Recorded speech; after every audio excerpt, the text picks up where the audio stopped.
ओम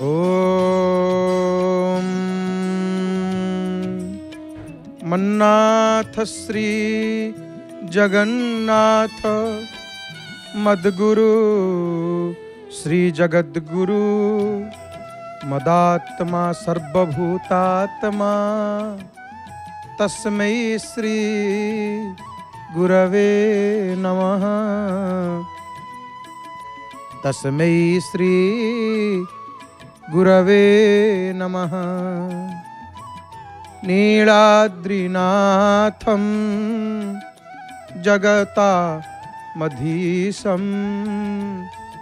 चिदहं स्वरूपं शरण्यैकनाथं श्रीनीलगोत्राधिपतिर्वरेण्यं सुरेन्द्रवन्द्यं प्रणतोऽस्मि नित्यं। जगदानन्दकन्दाय प्रणतार्तिहराय च नीलाचलनिवासाय श्री जगन्नाथाय ते नमः। जय जय जगन्नाथ, जय जय जगन्नाथ, जय जय श्री जगन्नाथ। आनंद कंद सच्चिदानंद चिन्मय घन शरण शरण पद्म पलासलोचन अघट्टन घट्टन पठियसी परात्पर परमेश्वर जगताधार अखिलांड कोटि ब्रह्मांड नायक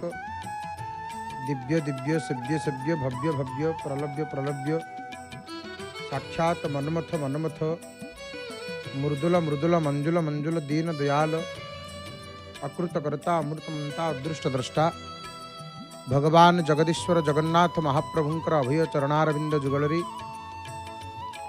आ भूम भूय भूय अनंत कोटि साष्टांग दंडवत प्रणाम। जय जगन्नाथ टीवीर सीधा प्रसारण रे विश्वर कोण अनुकोण रे रही महाप्रभुंकर अगणित भक्तवृंद माने जो माने वर्तमान दर्शन करुचंती संध्या समय संध्या दर्शन करुचंती आपण माने। जय जगन्नाथ टीवीर सीधा प्रसारण रे परम पावन पुरुषोत्तम क्षेत्रु सिंहद्वार पतित पावन नारायणंकर दर्शन संध्या दर्शन ई दुर्लभ दर्शन महाप्रभु कृपारु सुलभ होइछि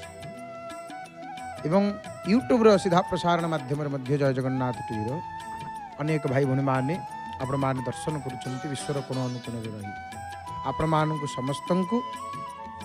सर्वादुय किंचन तार हृदय गभीरतम प्रदेश विपुल श्रद्धा भक्ति सम्मान अर्पण करुच्ची। ये संध्या आम जगन्नाथमय हेउ बा प्रभु को प्रभु प्रत्येक मुहूर्त जगन्नाथमय हो जाऊ। ये संसार रे एकमात्र सत्य होउछंती महाप्रभु। हरि अनंत हरि कथा अनंता कहई सुनई बहु विधि सब संता महाप्रभु बलियार भुज दीनबंधु प्रभुंकर आम संध्या दर्शन करुचे जहाँकि संध्या दर्शन कौन रही महिमा। संध्या दर्शन कहीं करा जाए संध्या स्वतंत्र भाव में संध्या दर्शन देखु ये गोटे शब्द कौन पे ना देखु जोगी माने ऋषि मानी संध्या दर्शन को अधिक प्राधान्य देइछन कारण संध्या दर्शन जहाँकि कहगला ये सर्वोत्कृष्ट दर्शन कौन ना संध्या दर्शन एवं श्री गुंडीचा मंदिर रे श्री विग्रह मान जिते प्रभु जिते गुंडीचा मंदिर रे थांती माने अर्थात आषाढ़ शुक्ल नवमी तिथि जहाँकि एक विशेष तिथि गुंडीचा मंदिर वेदी उपरे महाप्रभुंकर शेष दर्शन को संध्या दर्शन बोली कहते। यही संध्या दर्शन पाई बहुजन समागम होता है। से संध्या समय रे महाप्रभुंकर जो दर्शन लाभ कर दियंती ना निजको धन्य मन करते एवं सेमानंकर अनंत फल प्राप्ति हुई बोली से जनश्रुति रही। संध्या दर्शन कौन संध्या दर्शन आम मान करुचे संध्यार महात्म्य कौन महिमा कौन संध्या दर्शन क्या कहती संध्या क्या कहती यार तात्विक अर्थ उपलब्धि करी सही बोधरे सही भावरे जगन्नाथ महाप्रभु को दर्शन कले निश्चय अनंत फल प्राप्त होता है अनंत श्री लाभ होता है यह निसंदेह माने संध्या शब्दर यदि आम अर्थ को बुझा संध्या कौन संध्या शब्द कौन अनेक माँ मानकर भौणी मानकर संध्या नाम मध्य रखा जाता है संध्या तेणु संध्या शब्दर अर्थ कौन माने जदि आम बुझा साधारण अर्थ संध्या शब्दर दिवस और रात्रिर संधिक्षण दिन और रातिर संधिक्षण ताउची संध्या एवं आमर शास्त्र कहते प्रातः संध्या सायान्न संध्या एवं मध्याह्न को मिसई विशेषकर आमर त्रिसंध्या विप्रमान ब्राह्मण मान करिथां त्रिसंध्या करवा उचित बोली शास्त्र निर्देश करिसेंति एवं ये जो संध्या समय संध्या काल संध्या बेला यही समय रे ही महाप्रभु नृसिंह भगवान हिरण्यकश्यप को वध करते कारण हिरण्यकश्यप की वर पाई हिरण्यकश्यप की वर पाई दिन में मरबनी कि राति में मरब ना आपण माने परमशास्त्र भागवत श्रवण करुले आज श्रीमद भागवत चतुर्थ स्कंद 21 अध्याय आपण माने श्रवण करुले पृथुंकर सुशासन एवं प्रजा मान धर्म शिक्षा देवा उद्देश्य महासभा डाकिकी उद्बोधन राजा पृथुंक भुवन प्रवेश उत्सव एते आकर्षणीय थिला जे समस्ते यार प्रशंसा करुले अहंकारहीन राजा पृथु गुण एवं कर्म बल सुंदर भाव शासन कार्य परिचालना करुले चारिआडे तांकर जश व्यापी रही विदुर मैत्रेय को पचारे हे महामुनि विष्णु अंशरे जात पृथु को शुद्ध कर्म आउ कीर्तिर कथा कहीकि मत धन्य कर मैत्रेय उत्तर छल कहले हे विदुर पृथु एक विशाल भूखंडर नृपति रूपरे परि दयावंत गुणवंत प्रशासक थिले जे पुण्य बल प्रशस्त प्रारब्ध कर्म दोष क्षय हो जाइथिला ब्राह्मणों ठारू वैष्णवों पर्यंत केही तांकर आज्ञा उल्लंघन लंघन करि पारंती नाही दिने राजा पृथु एक महासभा डकैले से सामिल हेले देवगण देवर्षि राज ऋषिगण एवं प्रजागण राजा समस्त को विधि अनुसार सम्मान जनाई अति मधुर स्वर कहले भगवान राजकर्म संपादन पाई मते सृष्टि कले प्रजांकर संरक्षण पाई मु वचनबद्ध मु प्रजांक रक्षाकर्ता एवं पालनकर्ता राजा को घेनी प्रजा को धर्म दीक्षा देकी नीति शिक्षा दे ऊर्ध्वोत्तर करवा होची राजांकर कर्तव्य पर निंदा करिवो नाही प्रभुंकर भजन नियमित करिवो पितामाता को सेवा करिवो समस्त कर्म प्रभु को समर्पण करी वेद अनुसार न्याय करवा उचित मोर पिता थिले जमंकर नाती मात्र सी धर्म अधर्म न मानी जो अन्याय कले तांको उपयुक्त शास्ति मिलिला श्री हरि प्रकृत रे आंभर त्राणकर्ता तांकर द्वितीय केही नाहंती वेद होची दर्पण सदृश एथिरे समस्त धर्म दृश्य भाव रही थाए श्रद्धा तपस्या शुद्धाचार मौन एवं संयम अवलंबन करी द्विजमाने प्रभु को ध्यान करती आ सफलता प्राप्त होती जो माने गो संपद को भल पाती ब्राह्मण मान को सम्मान दियंती भगवान दास बोले निजक मन करती से माने समस्त मोर नमस्य उपस्थित मुनि ऋषि एवं देवगण समस्ते पृथु को राज चक्रवर्ती होवार आशीष प्रदान कले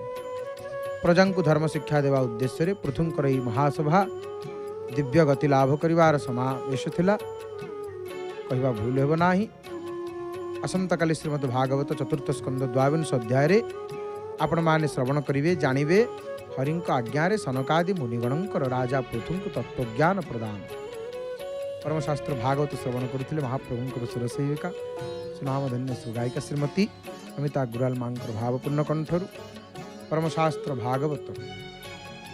तो संध्या समय ये जो कथा कहते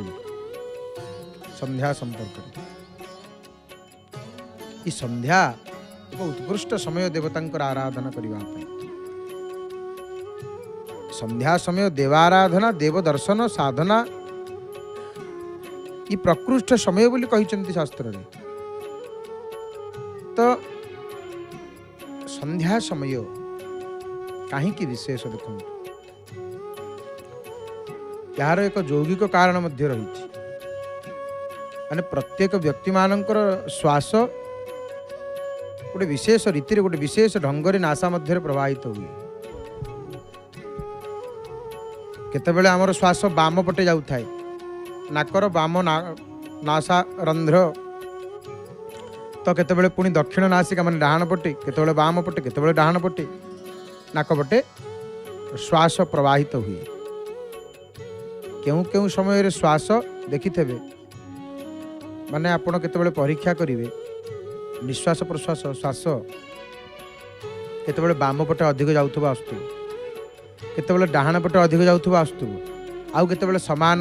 बाम पटे जतिक जाउथबो डाहाण पटे सेतिक जाउथबो समान भाव रे निश्वास प्रश्वास जाउथाय।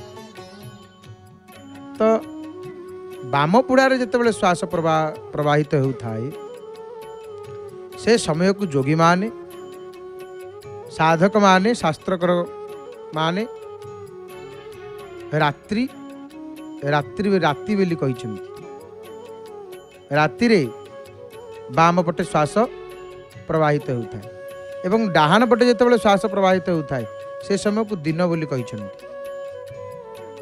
आ जेतेबेले उभय पुड़ारे प्रवाहित अवस्था ताकू संध्या बोली कहिछन्ति। बाम पुड़ारे श्वास प्रवाह माने कौन इड़ा नाड़ी मध्यरे दक्षिण पुड़ारे श्वास प्रवाह पिंगला नाड़ी मध्यरे एवं उभय पुड़ारे जेतेबेले श्वास प्रवाह ही थाए सुषुम्ना मध्यरे श्वास प्रवाह बोली कहिथांती इड़ा पिंगला सुषुम्ना। तो बाम पुड़ारे श्वास प्रवाहित समय रे तंद्रा शैथिल्य एवं तामसिक वृत्ति जागृत हुए। दक्षिण पुड़ारे श्वास प्रवाह काल रे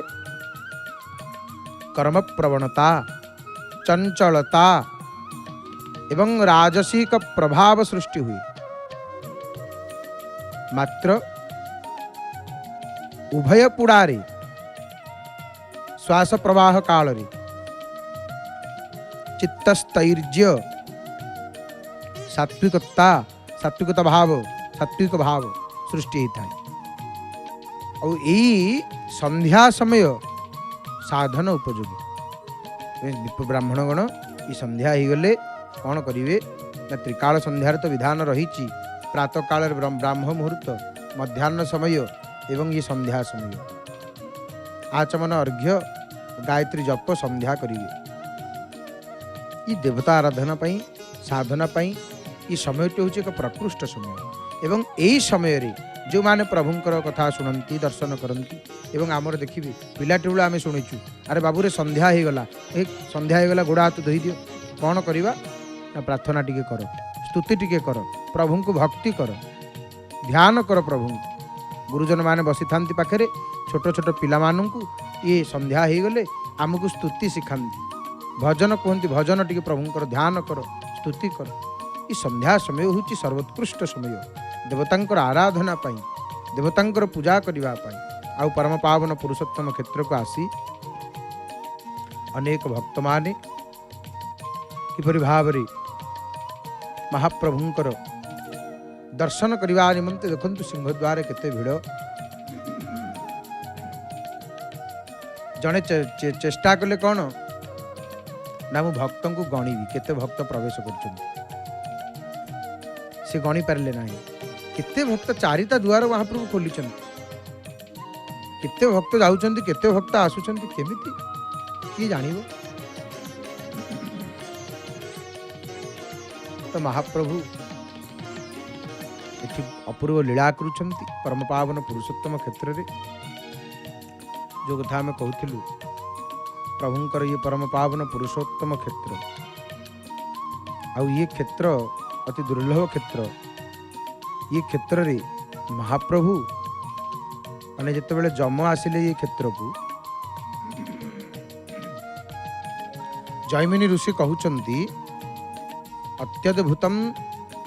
द्वयम दृष्ट्वा जावद्यायति माधवम। माने जैमिनी कहिले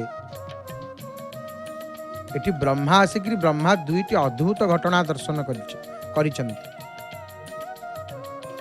माने ब्रह्मा दीटा अद्भुत घटना एठी दर्शन करिकरी नीलमाधव को ध्यान करने बेले पितृमानक पति जम निज अधिकार भंगा आशंकार बड़ व्याकुल होकर दीर्घ निश्वास त्याग पूर्वक आसिक पहुंची गले। जम आसिक पहुंचिक देखिले जमराज कौन कले एठिक आसिक निजर स्थिति को दृढ़ करने श्री नीलमाधव को देखिक स्तुति करने को लगिले। कारण एठी आउ जमंकर किछि काम रहिलानि तो पुरी रे सबु स्थान रे जमंकर अधिकार अछि। जम समस्तंक कथा बुझिबे किंतु एठी जमंकर किछि काम नै। विश्व ब्रह्मांड रे जेकोसी स्थान सेठी जम बुझिबे सब प्राणी मानक कथा किंतु एठी ताहा नुह। एठी महाप्रभु ही बुझंती। ए क्षेत्र रे समवर्ती पण नाही नाही एठी जमंकर किछि बड़पण नाही पण नाही। तो जम आसिक नीलमाधव को स्तुति कले। जम कहले मोर तो एठी दायित्व किछि रहिबनी मोर सब चली जीव। माने जम निजर स्थिति को दृढ़ करबा पई नीलमाधव को देखिक स्तुति करबा को लागिले। जम कहले हे देव हे ईश्वर आपण सृष्टि स्थिति संहार कारण मणिगुड़िक जेमिति सूतार सब गुंथा होकरी रही थाए सेहीपरि ये समग्र जगत आपणक ठारी ग्रथित होकरी अछि प्रभु। हे महाप्रभु हे प्रभु आपण चंद्र सूर्य रूप में निखिल जगत को आलोकित करुछंती प्रभु। एवं भूत प्रभु को मु प्रणाम करुच्ची। जम आसिक प्रणाम करिसेंती नीलमाधव को। एठी जम अनेक प्रकार स्तुति करिसेंती। जम कहउचंती प्रभु को हे प्रभु जे रूप साम एवं यजुः रूपक देवत्रय मूर्ति को धारण करथिले मु सेही परमेश्वर को नमस्कार करुच्ची। तो आपण देखिबे माने एठी प्रश्न ही पारे जे श्रीमद भागवत षष्ठ स्कंदर अजामिल उपाख्यान अनुसार धर्मराज जम द्वादश भागवत धर्मज्ञ मध्य अन्यतम। जम होचंती भक्त भगवान जो द्वादश भक्त रही श्रेष्ठ भक्त भागवत। कारण भागवत आमर देखिए दुई प्रकार गोटे ग्रंथ भागवत गोटे व्यक्ति भागवत जो माने भक्त जो माने भगवानंकर भक्त। तो जो प्रसंग आसे भगवान जिते से प्रसंग आसे जे धर्मराज जम होचंती द्वादश भागवत धर्मज्ञ मध्य अन्यतम। सेमानंक मनरे जीव प्रति दयाभाव एवं मान अपमान रे समता थाए और शत्रुमित्र भेदभाव न थाए। लाभ क्षति भल मंद ये जो सब रहिला आदि आदि सकल द्वंद्वर ऊर्ध्वरे सेमानंकर स्थिति। एपरी स्थले काकर जेतेबेले मुक्ति हो गला एठी ये क्षेत्र रे काकटीए रोहिणी कुंडरे पड़ी से चतुर्भुज हो गला। काकर मुक्ति को देखिक जमराज आनंदित होगा परिवर्ते दुखित होवार कारण कौन? इठी यार उत्तर ही जे पुरुषोत्तम साक्षात निर्गुण किंतु ब्रह्मादि देवगण त्रिगुणात्मक तथापि सेमानंक ठारे सत्वगुणर आधिक्य अनस्वीकार्य भगवान निजे स्पष्ट कर दी। न तदस्ति पृथिव्यां वा दिवि देवेषु वा पुनः सत्नं प्रकृतिर्जयी मुक्तं जदेभिः स्यात् त्रिभिर्गुणैः। 18 अध्याय कहले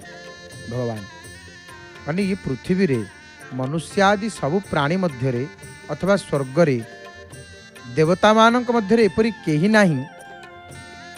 जी कई प्रकृति जात त्रिगुण मुक्त होइछि। यही कारणरू ब्रह्मा मोहग्रस्त होकर श्रीकृष्णकर जो आम भागवत जो लीला आसे गोवत्सा सहित गोपाल बालक मान को अपहरण कर नहीं नथिले। तापर ब्रह्मा जो प्रभु को जानिले महाप्रभु किए से स्तुति कर ना। तो आपण देखिए भगवान राम को सती शिवंक पत्नी सीता रूप देखी अहंकार वशतः इंद्र 7 दिन पर्यंत श्रीकृष्णकर विरोध रे वज्र सहित भयंकर वर्षा करते। भगवान शंकर मध्य मोहिनी रूप पछरे गोड़ी कथा मध्य भागवत जना जाए। देवता मानकर एतादृश विपरीत आचरण देखा देउथिले मध्य कृपालु तथा अदोषदर्शी भगवान लोक शिक्षा निमंते तांकु अर्थात जमंकु परम भागवत भाव रे ग्रहण करिछन्ति। और प्रभुंकर एहा महोदार गुणमात्र कारण गीतार महाप्रभु निजे कहिछन्ति जे जेते बड़ दुराचारी हेले मध्य यदि अनन्य भाव रे मोर शरणागत हुए तेबे से साधु रूप गण्य हेबो, से साधु हो जाए। अतएव भगवान को माने महापुरु एठी भगवान जमराज को प्रजा संयमन दायित्व देइथिबारु तांकर स्वाधिकार भंग विषय रे आशंका करिवा स्वाभाविक अटे। तो यही समय रे कौन होला जम आसिक स्तुति करिछन्ति प्रभु को कहिछन्ति हे महाप्रभु आपण आपणकर ये स्वरूप एमितिका स्वरूप जे देखुची से मुक्ति हो जाउची। अपूर्व रूप आपणकर देखंतु महाप्रभु को पाखरे बड़दाण्ड रे कुनी शिशुटी किपरि भाव रे बड़दाण्ड रे खेलुची। विश्वनियंतांकर बड़दाण्ड रे खेलिबार सौभाग्य कि तांको कृपार मिली थाए। जगन्नाथ महाप्रभुंकर बड़दाण्ड रे चलिबार सौभाग्य प्रभु चाहिए ही मिलिबो। महाप्रभु न चाहिए आमर से सौभाग्य केमिति आसीबो। जने स्वप्न रे देखुचंती रात्रि समय रे जने स्वप्न रे देखुचंती से बड़दाण्ड रे बसिचंती आ सकाळ को महाप्रभु एमिति कृपा कले भिड़िकी पूरी आनिले। से दिन गड़ी गले बड़दाण्ड रे कहले महाप्रभु आपण एते कृपालु कहा को रूप कौ भाव महाप्रभु कृपा करती। प्रभु कहले जाकी रही भावना जैसी जार जमती भावना जार जमंत भाव देखी नाभ मु दिए सड़की भाव को देखिक मु नाभ को सड़की दूची। प्रभु ये कथा कहले। तो संध्या समय ये क्षेत्र को जेतेबेले जमराज आसीचंती से समय रे यही भाव में स्तुति करिछंती। तो भगवान एठी कहउचंती श्रीकृष्ण जी जेते बड़ दुराचारी हेले मध्य जदि अनन्य भावे प्रभुंकर शरणागत हुए देखंतु महार्द महाप्रसाद बोझरे आसुचंती प्रभुंकर श्री महाप्रसाद देवा देवी मान समस्ते महार्द को पाइबा पई व्याकुल होकर थांती एवं श्री महाप्रसाद एठी महाप्रभुंकर महाप्रसाद एते महिमा आपण देखिए महाप्रसाद रे एठी किछि नाही अर्थ कौन ना जणे महाप्रसाद सेवन करुथिबे आपण जीवे से तांकरी पत्ररू तांकरी खांडी रे से जोतरे पाउथिबे सेतुर हाथ पुरी कि आपण महाप्रसाद पाई परिबे। अबढ़ाइए एते महिमा। आज गुरुवार लक्ष्मी शांतानी बार आ लक्ष्मी शांतानी निजे एठी कौन करती ना प्रस्तुत करती जनार्दन महाप्रसाद एवं जगन्नाथ महाप्रभुंकर इठी महाप्रसाद एते महिमा देखु कहले आमर के सुंदर भाव में कहले जगन्नाथ नृणाम साक्षात दर्शनान मुक्ति दो ध्रुवम माने जगन्नाथ महाप्रभु जमिति कौन करती जे दर्शन परायण व्यक्ति तांकु माने महाप्रभु मुक्ति दे दियंत सेमि तांकर प्रसाद मध्य मुक्ति दान करिथाय तथैव मुक्तिदम ह्यन्नम जगन्नाथस्य भोदिजा इति महाप्रभुंकर श्री महाप्रसाद मध्य मुक्ति दे दियंत अबढ़ा एते महिमा आउ जेते बेले आमे पुरी आसीबा श्रीमंदिर को जाई महाप्रसाद पाइबा पई इच्छा करिबा बा अबढ़ा पाइबा पई इच्छा करिबा आमे जेमति अन्य स्थान मानकु जाउछु अन्य देवालय मानकु जाउछु सेठी प्रसाद पाउछु आमे कौनसी देवस्थान प्रसाद सहित जगन्नाथ महाप्रभुंकर प्रसाद को आम तुलना करवा ना एवं महाप्रभुंकर श्री महाप्रसाद रे आम केबे खाद्यर ज्ञान रखा ठीक नुह असमीचीन कथा ये देखु आहा भक्त धाई आसुचंती किए दौड़ुचंती कहार मन व्याकुल हेलानी प्रभु को देखिबा पई आ समस्त मन रे गोटे प्रश्न प्रभु केतेबेले देखिबो केतेबेले देखिबो कारण आपण चाहिए सांगे सांगे देखिबो आपण चाहिए दर्शन देबेनी आपण सब करि पारंती प्रभु किंतु हे महाप्रभु एते दूर आसीचु हमको टिके देखा देबे दर्शन देबे प्रभु प्रभुंकर कौन देखंती कि भक्त आखि दुईटी तो भक्त महाप्रभुंकर केवल आखि दुईटी ही देखंती आखि दर्शन हो गला जगन्नाथ महाप्रभुंकर जगन्नाथ को देखिल हाँ देखिली आखि देखी नांती हस्त पद सब देखी देखिल ना देखी पाइलिनी इति आखिरे दर्शन देखु पुणी महाप्रसाद बोझे धरिकी बोझिया भाई जनक आसुंच मस्तक उपर महाप्रसाद ठाकुर भले विराजो जी ओडिशा जगन्नाथ पुरी में ओडिया भक्त महापुरुष माने जगतर नाथ कौन सेमिति कि ये जगतटा जाक लोकों कथा बुझंती जगतटा जाक लोक जड़े बंगाली लोक आसवे बंगाली भक्त सी कौन पाइबे बंगाली भक्त आसिक कहे आनंद बजार को जीवे सी खोजे मिष्टी भात माने कानिका ठाकुर मशाई आमके कानिका महाप्रसादटा दिवे सी बंगाली कहे आमको टे कानिका दियो मिष्टान्न आमको दियो जड़े ओडिया लोक जीव सी साधारण खोज पुरीर जने साधारण लोक पुरी लोक जीगले से खेचड़ी खोजिए ओडिया मांगे खिचड़ी बंगाली मांगे भात महापुरुष समस्त कथा बुझी दक्षिण भारत गोटे लोक आसव दक्षिण भारत सी कौन से खटा जिनिस खोजिए दही पखाल दही पखाल महापुरुष समस्त सब प्रकार व्यवस्था कर खंजी देइछंती मन को जगन्नाथ की नाई सबुआड़ू देखिए आप सबुआड़ू देखिए जो आड़ू देखिए ये होती जगन्नाथ आहा भक्त मान भिड़ देखु आलतीर समय आलती दर्शन करवा मोर बापा माँ भाई भाई मैंने देखु माने खूब कम समय भितर आम आलती दर्शन करवा आज गुरुवार आज महाप्रभुंकर आलती दर्शन कले भगवती माँ लक्ष्मी महालक्ष्मी कृपा करती सिंहासन उपरकू पूजा पंडा सामंत महाभाग देखंतु उठिले प्रभु को प्रणाम कले प्रभु को प्रणाम करी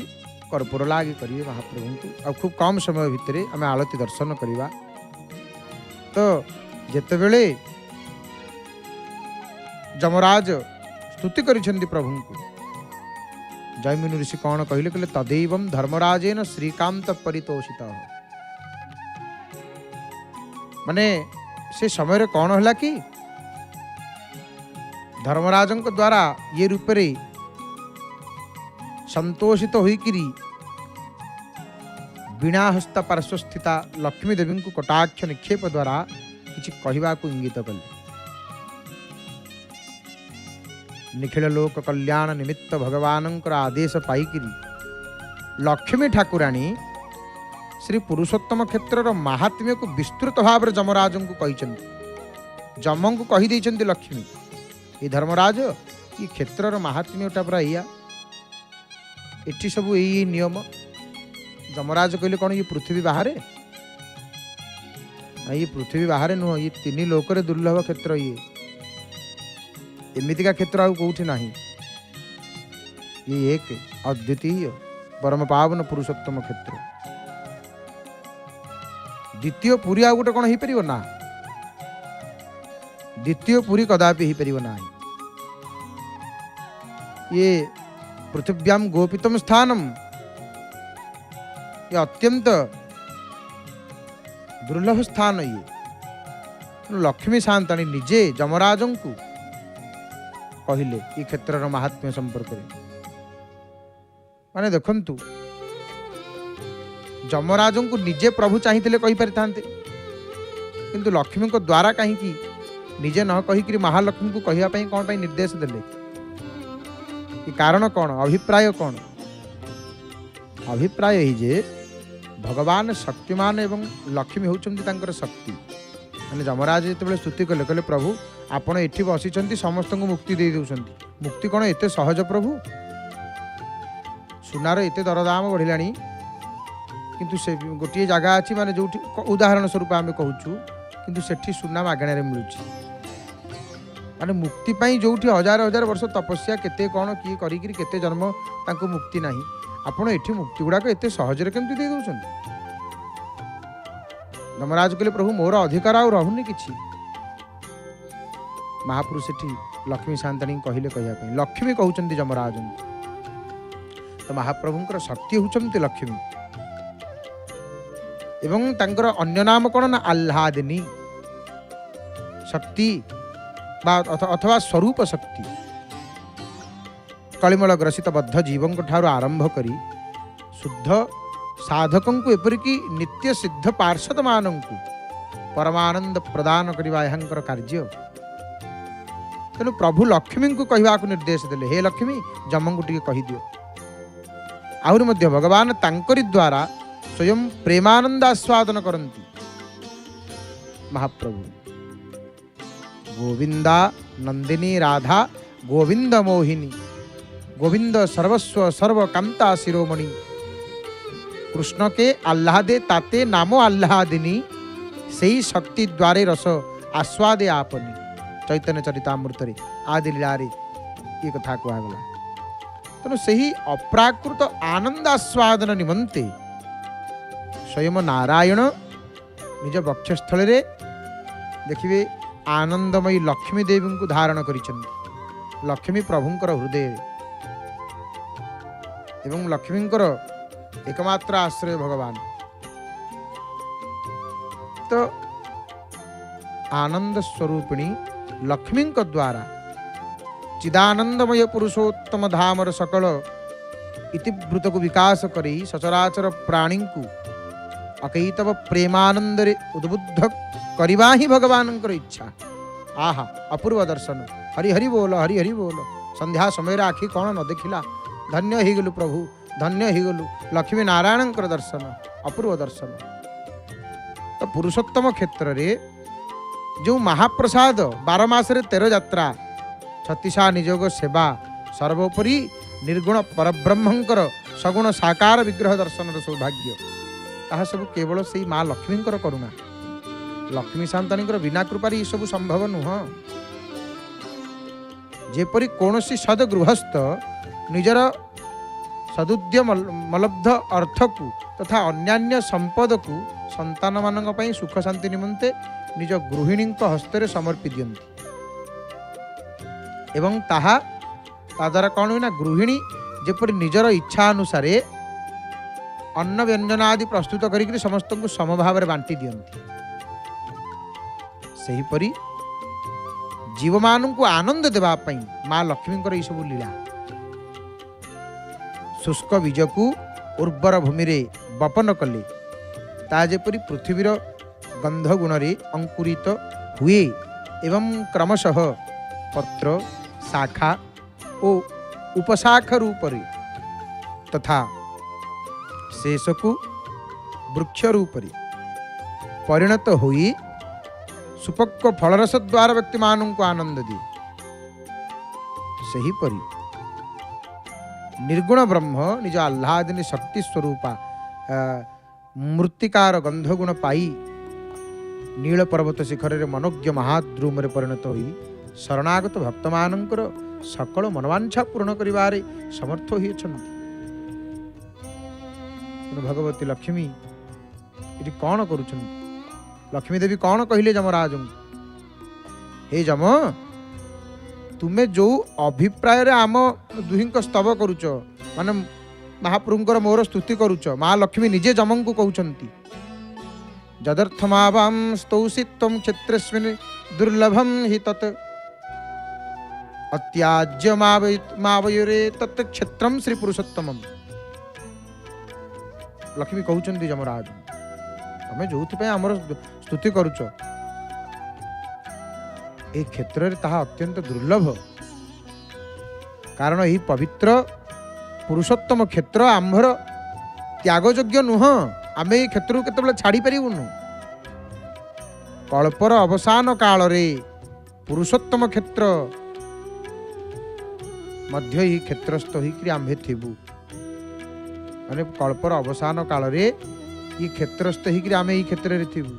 अतएव कौन ना ब्रह्मा प्रभृति देवता मानकर मध्य ये क्षेत्र रे स्वामित्व न थाए, माने एठी केही निजको मालिक बोली भावंतनी ये क्षेत्र रे। एपरि कि शुभाशुभ कर्म फलर मध्य विचार एठारे नाही। तमे किछि बुझी परिबनी, एठी सब महाप्रभु बुझिबे। हे रविनंदन, माँ लक्ष्मी कहउछंती जमराज भगवान निकट रे तुम्भर जो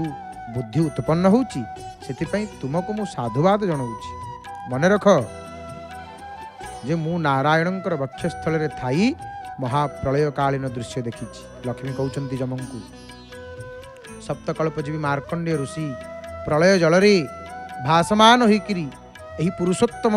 धामस्थ कल्प बटवृक्षर आश्रय नहीं प्रभु को दर्शन करते। शुणा ये कथा महालक्ष्मी जमराज को कौन कहले, किंतु एवं आसतु संगीतमय परिवेश आलतीर दर्शन करवा। हरिबोल हुलहुली नादरे प्रकंपित हलाणी सिंहद्वार आपण माने मध्य प्रस्तुत हो गले आलती दर्शन करने आसतु संगीतमय परिवेश आलतीर दर्शन करवा। कंठदान करिसेंति महाप्रभुंकर सुरसेविका सुनाम धन्य सुगायिका श्रीमती अमिता गुराल नामकर भावपूर्ण कंठरु। जय जय जगन्नाथ, जय जय जगन्नाथ, जय जय श्री जगन्नाथ।